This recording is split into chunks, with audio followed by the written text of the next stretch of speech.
Boa noite. É um prazer muito grande poder cumprimentar a Igreja do Novo Arão Reis. Apesar de que vocês podem se dar conta que aqui ainda é de dia, né?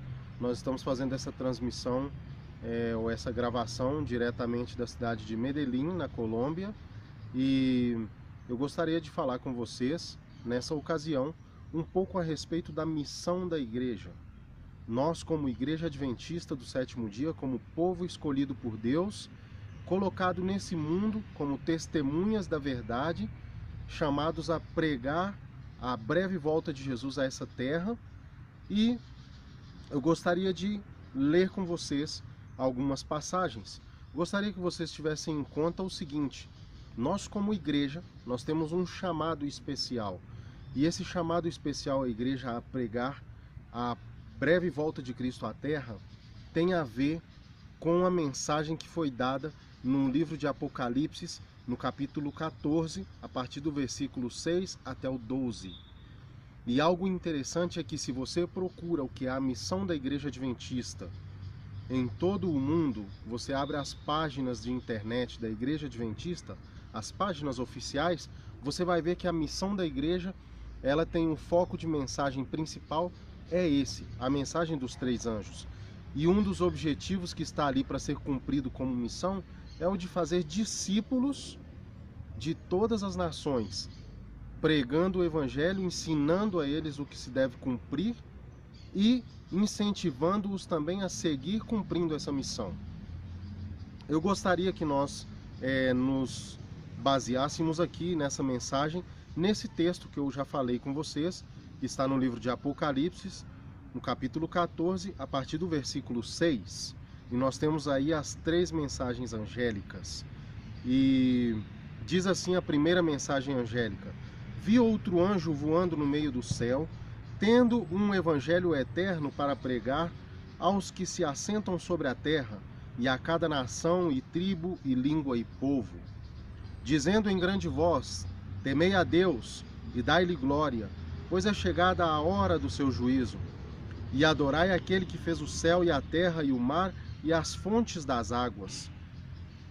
Seguiu-se outro anjo, o segundo, dizendo: caiu, caiu, a grande Babilônia, que tem dado a beber a todas as nações do vinho da fúria da sua prostituição. Seguiu-se a estes outro anjo, o terceiro, dizendo em grande voz: se alguém adora a besta e a sua imagem, e recebe a sua marca na fronte ou sobre a mão, também esse beberá do vinho da cólera de Deus, preparado sem mistura, do cálice da sua ira, e será atormentado com fogo e enxofre diante dos santos anjos e na presença do Cordeiro. A fumaça do seu tormento sobe pelos séculos dos séculos, e não tem descanso algum, nem de dia nem de noite. Os adoradores da besta e da sua imagem, a quem quer que receba, e quem quer que receba a marca do seu nome, aqui está a perseverança dos santos, os que guardam os mandamentos de Deus e a fé em Jesus. Conta-se uma história de que um rapaz um dia foi levado à prisão com os companheiros dele. E ele começou a alegar, primeiramente para os policiais, logo depois para o delegado, de que ele não deveria estar preso. E o delegado, ao perguntar para ele por que ele acreditava que ele não deveria estar preso, ele disse: não, eu fui preso por engano com esse grupo, porque na verdade eu sou adventista do sétimo dia. E aquele delegado então veio e perguntou para ele: filho, então se você é um adventista do sétimo dia, fala para mim a mensagem dos três anjos. Claro, estava perguntando e pedindo para que ele falasse de memória. Só que o resultado é que esse rapaz, ele não sabia o que o delegado estava perguntando. Então ele titubeou, coçou a cabeça, olhou para um lado, para o outro, não sabia o que dizer. E o delegado então tomou uma decisão e disse o seguinte: vou te dar uma oportunidade, te dou 5 minutos para que pense, e daqui 5 minutos eu volto. Passados 5 minutos, voltou o delegado, e a atitude do rapaz era a mesma. porque ele realmente não tinha claro o que o delegado estava perguntando para ele. Resultou que ele disse: bom, eu lembro que a mensagem dos 3 anjos ela está escrita no livro do Apocalipse. Isso foi o máximo ou o mais próximo que esse rapaz chegou da resposta. Mas o delegado disse para ele: filho, na verdade eu te perguntei porque eu conheço os adventistas do 7º dia e conheço alguns adventistas que eles sim sabem essa mensagem, porque esse é o foco da missão dos adventistas, e eu pensei que você era um desses. Portanto, a sentença é que você vai esperar até o outro dia, junto com o grupo, para ver o resultado do que vamos realmente fazer com vocês. Às vezes você pode se perguntar assim, ou pode pensar: eu não sei a mensagem dos 3 anjos de memória. Tudo bem, e a questão aqui não é se você a sabe de memória, mas a ideia é que nós, como igreja hoje, por às vezes estarmos tão ocupados em outras tarefas, em outros afazeres da vida, às vezes nós perdemos um pouco o foco da nossa missão. E a ideia da mensagem desse momento é justamente para que nós, como igreja, como povo de Deus, possamos refrescar a nossa memória e voltar a pensar outra vez na nossa missão. E Deus permita que vocês, como igreja, sempre estejam relembrando uns aos outros a missão como igreja. Seria até interessante, faço até um incentivo, que vocês pudessem colocar a missão da igreja adventista do 7º dia. Não estou falando só da missão da igreja local, senão que vocês colocassem num quadro, num mural na igreja, a missão da igreja adventista, para que vocês sempre tivessem em mente, irmãos, qual é o verdadeiro chamado que Cristo tem para nós. E lembrem-se que sempre é ter em conta que somos chamados a ser discípulos, fazer discípulos e pregar a breve volta de Cristo a essa terra. Em poucas palavras, em resumidas palavras, essa é a missão da igreja adventista. Mas eu gostaria de ler uma outra passagem com vocês também, para que nós possamos seguir recalcando o nosso propósito como povo de Deus. Eu gostaria de ler com vocês, agora nessa sequência, 1 de Pedro, primeira carta do apóstolo Pedro, o capítulo 2, versículo 9. 1 de Pedro 2, verso 9. E diz o seguinte: vós, porém, sois raça eleita, sacerdócio real, nação santa, povo de propriedade exclusiva de Deus, a fim de proclamardes as virtudes daquele que vos chamou das trevas para a sua maravilhosa luz. Nós somos chamados como povo de Deus, real sacerdócio, para anunciar as virtudes daquele que nos chamou, para reivindicar o caráter de Cristo nas pessoas, para mostrar a Cristo através de nossas atitudes para com as pessoas. Esse é um reconhecimento de Deus para com seus filhos, que nós somos seres especiais para Ele. E às vezes, quando nós pensamos ou nos desanimamos, deveríamos ler esse tipo de promessas para fortalecer a nossa fé, para termos bem claro de que nós fomos chamados porque somos especiais para Deus, porque Deus tem uma estima muito grande por nós, como povo o qual Ele escolheu. E sabe, irmãos, quando nós pensamos nessa mensagem, na mensagem dos 3 anjos, eu gostaria que agora nós retomássemos aqui e fazer alguns parênteses dentro de cada uma dessas mensagens. A primeira mensagem angélica, ela fala a respeito de temer a Deus. Esse temer a Deus é interessante porque fala a respeito de ter respeito por Deus. É um temor com respeito. E às vezes há pessoas que mal interpretam esses textos. E às vezes as pessoas chegam a pensar que nós devemos ter medo de Deus. Porque esse medo de Deus, na verdade, nos leva a pensar em um Deus que é cruel, em um Deus que é ruim. E por isso também que muitas vezes, muitas pessoas preferem não assumir uma postura ante o cristianismo, porque na verdade eles veem a Deus como sendo um Deus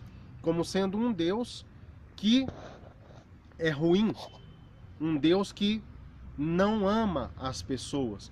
Por isso, essas pessoas às vezes têm aquela visão de Deus, aquele Deus com uma mão de ferro, aquele Deus carrasco. Mas na verdade, quando fala esse temer a Deus, é respeitemos a Deus, porque há algo especial que Deus fez. Há algo especial que Deus tem para nós. E ao reconhecer essa mensagem, nós o que vemos aqui, ou o que fazemos aqui é ter esse respeito reconhecendo quem é Deus.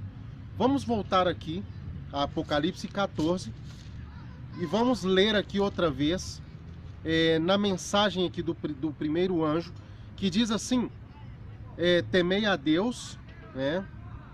Essa é a mensagem que deu o primeiro anjo. Temei a Deus e dai-lhe glória, pois é chegada a hora do seu juízo. E adorai aquele que fez o céu, a terra e a fonte das águas. Interessante que no livro de Eclesiastes, no capítulo 12, ao final do capítulo, por ali nos versículos 13 e 14, fala que Deus há de trazer juízo a todas as obras.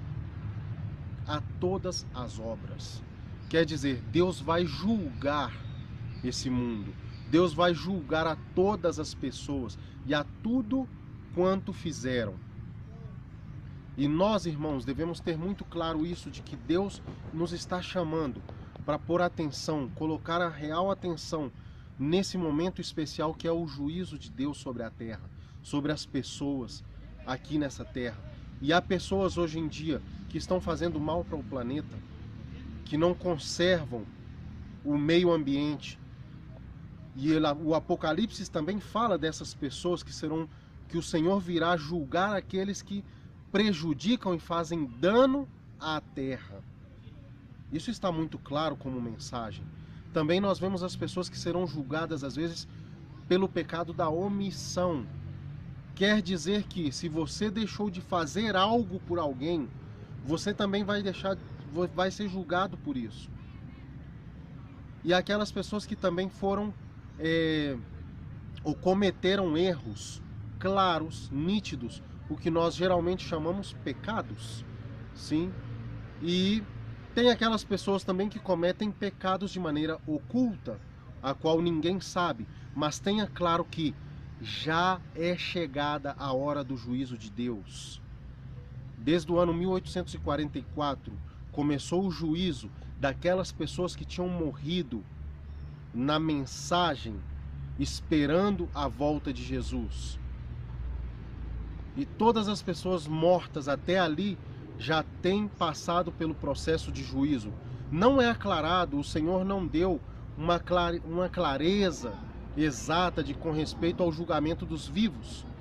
Mas nós sabemos que, por um certo momento, em um certo momento, no período profético, os mortos começaram a ser julgados. Mas chegará um momento em que também começará a ser julgados os vivos. E nós não sabemos quando exatamente, mas o que nós devemos ter em claro, irmãos, é que realmente é chegada a hora do juízo de Deus. E nós devemos ter muito claro isso. E um outro detalhe na primeira mensagem desse anjo é que ele diz que adorem o que fez os céus, a terra e as fontes das águas, o mar e as fontes das águas. Isso o que nos está dizendo é que reconheçamos ao Senhor como nosso Criador. E algo especial e que me chama muita atenção e tem uma conexão interlinear e profética é que nos 10 mandamentos dados por Deus a Moisés, nós vemos essa declaração de que Deus foi quem fez os mares, a terra, as fontes das águas e tudo o que há nesse planeta.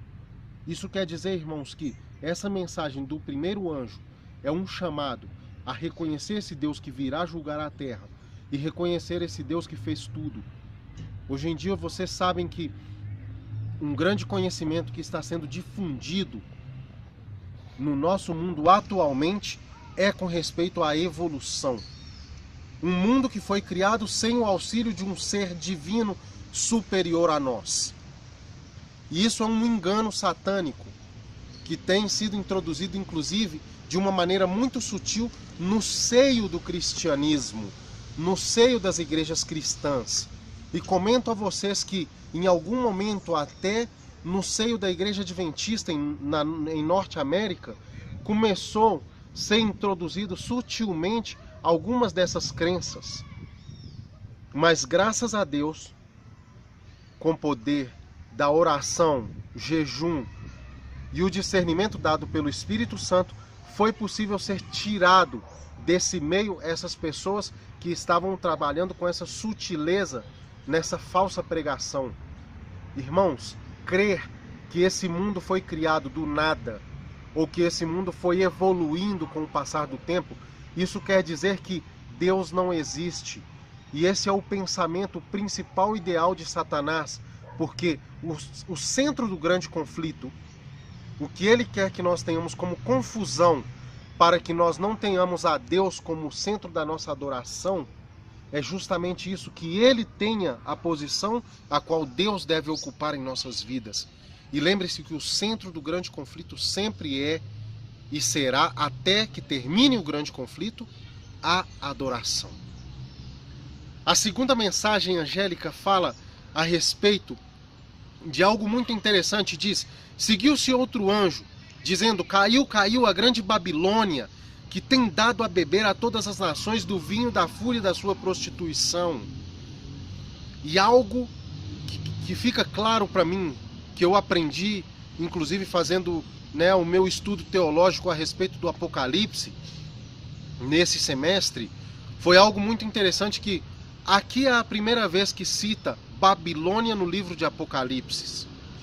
É a primeira vez onde é citado esse nome.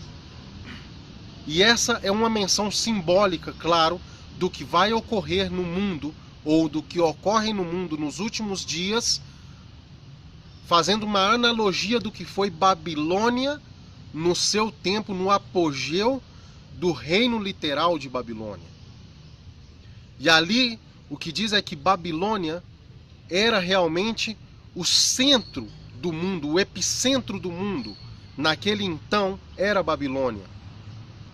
E hoje, no início do fim dos tempos, que nós também profeticamente, dentro da linha do quadro profético, nós entendemos que essa mensagem começou depois de 1798, nós vemos também claramente esse poder dado de uma maneira de influência tão grande, que nós vemos que o epicentro da força no fim dos tempos é sobre um poder o qual é nomeado em Apocalipse como Babilônia.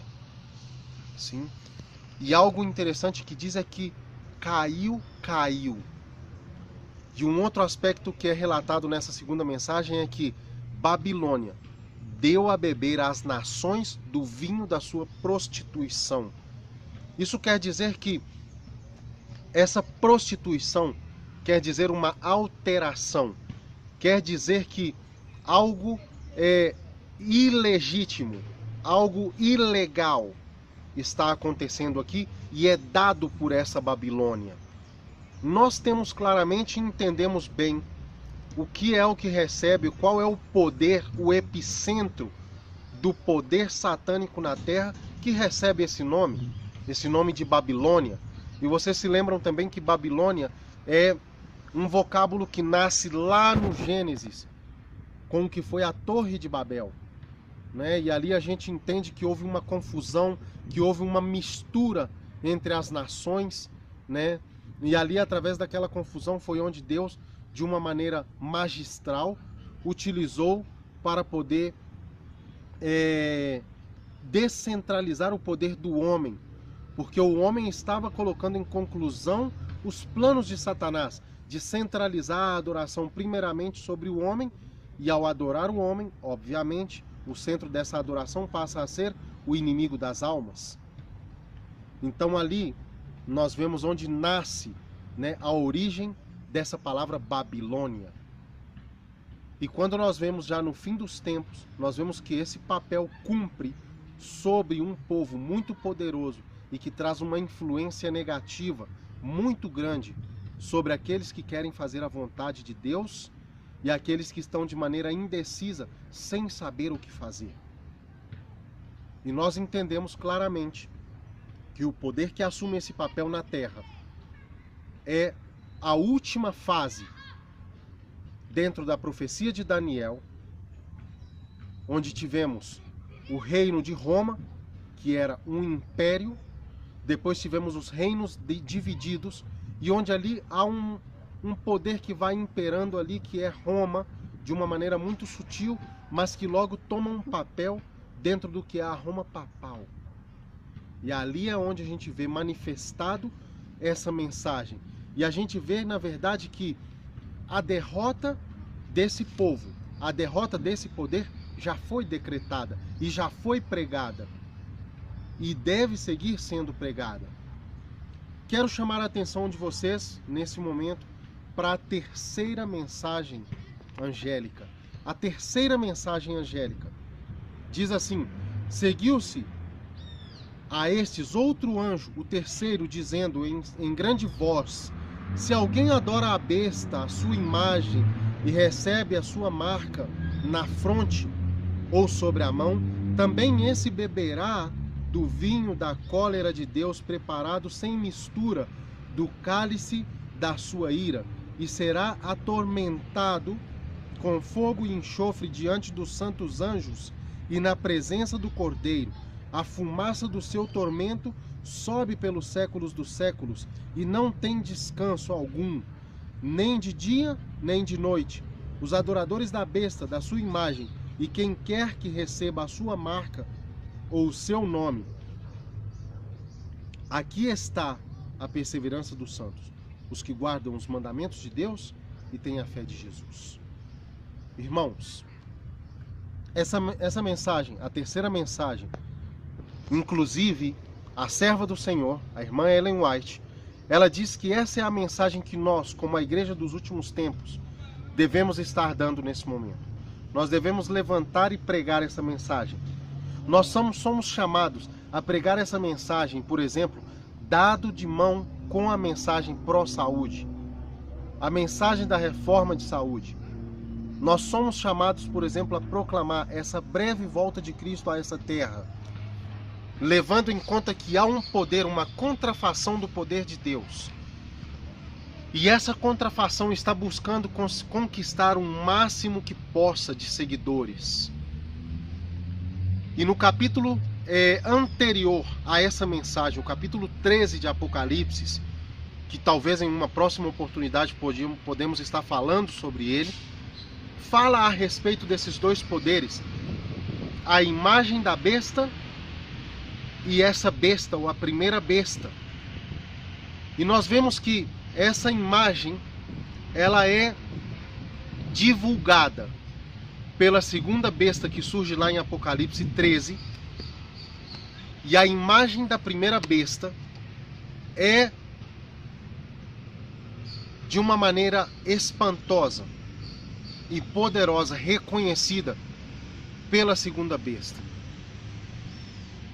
E essa imagem é justamente, ou está justamente ligado com o que é um dia de adoração, com o que é um poder político-religioso, com o que era um poder que influencia de maneira negativa os homens a assumir a adoração pelo inimigo das nossas almas. E essa mensagem, a mensagem do terceiro anjo, ele ainda faz uma aclaração de que o juízo que virá, e agora eu gostaria de dar uns significados proféticos para vocês. O juízo que virá sobre essas pessoas está baseado no que é o tomar a taça com o vinho da ira de Deus sem mistura. E algo, irmãos, interessante que diz que nessa época, na época do Novo Testamento, no período do Império Romano, grego-romano, quando eles faziam as festas, as orgias que eram feitos nesses impérios como celebração, como as festas às divindades, né? Havia um deus em especial, o deus Baco, o deus do vinho, o qual as festas geralmente tinham suas homenagens ao deus Baco. E ali era onde eles tinham as diferentes formas de vinho que eram oferecidas nas festas. E havia uma forma de tomar o vinho, que era quando eles misturavam o vinho com água. E o vinho misturado com água era justamente para que a pessoa pudesse tomar mais e mais e mais vinho sem ficar embriagada. Pudesse prolongar o período até que ele ficasse embriagado. Havia um outro tipo de mistura também que era feito, que era que eles adicionavam algumas ervas em especial para que o processo de embriaguez pudesse ser mais rápido. Ou seja, acelerava o processo de embriaguez. E havia também a forma como as pessoas consumiam o vinho de maneira pura, o vinho puro. Dependendo da pessoa, isso poderia ter um efeito rápido ou longo de embriaguez. Mas algo que me chama a atenção é que diz que o vinho, a cólera de Deus, vai cair sobre eles, sobre as pessoas que não queiram seguir a Deus e não queiram fazer a vontade de Deus, que não reconheçam a Deus como Criador e que queiram abraçar a esse poder oponente ao nosso Deus. Essas pessoas vão receber as consequências da cólera de Deus, sem mistura, pura, em toda a sua essência. E não vai haver chance para diluir em água, para fazer de uma forma mais leve, senão que Deus vai derramar o vinho de sua ira sobre esse mundo. E quando isso caia, esse também é um próximo que seguiria esse tema da mensagem dos 3 anjos, que são as pragas, as 7 últimas pragas. E aí é onde nós vemos Deus derramar a taça da sua ira, a cólera de Deus cair sobre o mundo. E é onde nós vemos o mundo ser atingido de maneira global, de uma maneira regional, sim, em lugares específicos, mas onde nós vemos sempre o livramento de Deus para o seu povo, assim como foi no passado, quando Deus liberou o povo de Israel do Egito, sem ser punido pelas pragas. Assim também nós vamos ver no fim dos tempos os fiéis a Deus serem libertos dessas 7 últimas pragas. Isso, irmãos, é o que vai resultar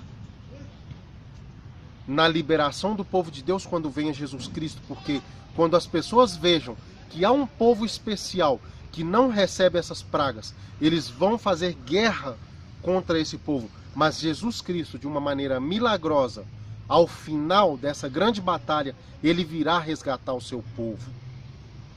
E algo que eu quero que vocês tenham bem claro, que termina a mensagem do 3º anjo, é justamente que nos dá um sinal das pessoas que guardam e pregam essa mensagem.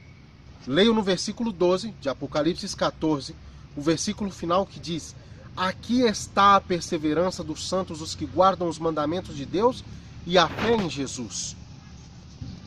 E algo que eu quero recalcar com vocês, já à maneira de um chamado, partindo para um chamado. Irmãos, nós somos guardadores dos mandamentos de Deus. Nós somos perseverantes, santos de Deus. Nós temos sido as pessoas que mantêm a fé de Jesus. Há algo que faz falta na minha vida para realmente poder receber essa mensagem e transmitir essa mensagem de maneira completa? Será que no meu percurso como cristão eu tenho deixado de lado a missão a qual Cristo me chamou para cumprir? Se nós, irmãos, talvez vemos a nossa vida, olhamos hoje no espelho espiritual que está diante de nós e sentimos que me faz falta algo, eu devo olhar mais seriamente a Jesus e buscar ser esses que fazem a vontade de Deus, esses que reconhecem a Deus, esses que reconhecem a Deus como Criador, e um Criador que nos criou depois da queda do homem passado muito tempo veio, viveu aqui nessa terra, morreu, ressuscitou, foi aos céus e está pronto a vir. Esse é o Deus o qual nós estamos esperando.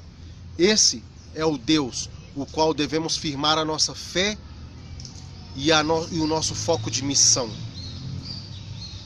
Se você sente que você necessita um concerto com Deus, faça-o nesse momento. Eu vou fazer um pouco contrário do que costuma fazer o pastor Luiz Gonçalves. Ele gosta de dizer, chegue mais perto, mas eu gostaria de te dizer nesse momento, deixe que Jesus chegue mais perto.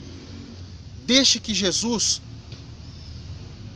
se aproxime de você nesse momento e esteja ao teu lado. Permita que Jesus fale ao seu coração. Permita que Jesus se aproxime de você de tal maneira que você possa escutá-lo perto de você. Não porque você chegou perto, senão porque Jesus está ao seu lado. E se de pronto você ainda tem alguma dúvida, se talvez você ainda sente a necessidade desse concerto real com Cristo, que você assuma essa atitude a partir de hoje, meu irmão. Que você e eu, como igreja de Deus, possamos sempre olhar a missão que Ele nos confiou, de que é de levar a mensagem da breve volta de Cristo a essa terra, pregar o evangelho do reino, preparar discípulos de todas as nações, porque o fim se aproxima. Lembre-se dessa promessa que fez Jesus. Lembre-se de que Ele sempre está aí perto de você. Apocalipse 3:20 diz, eis que estou à porta e bato. Se alguém ouvir a minha voz e abrir a porta, entrarei em sua casa e cearei com ele e ele comigo. E nesse momento, queridos irmãos, eu quero convidar-lhes para que possamos fazer uma oração de entrega, como sendo parte do corpo de Cristo, como sendo parte do corpo de Cristo, parte viva do corpo de Cristo e que está disposto a cumprir a missão.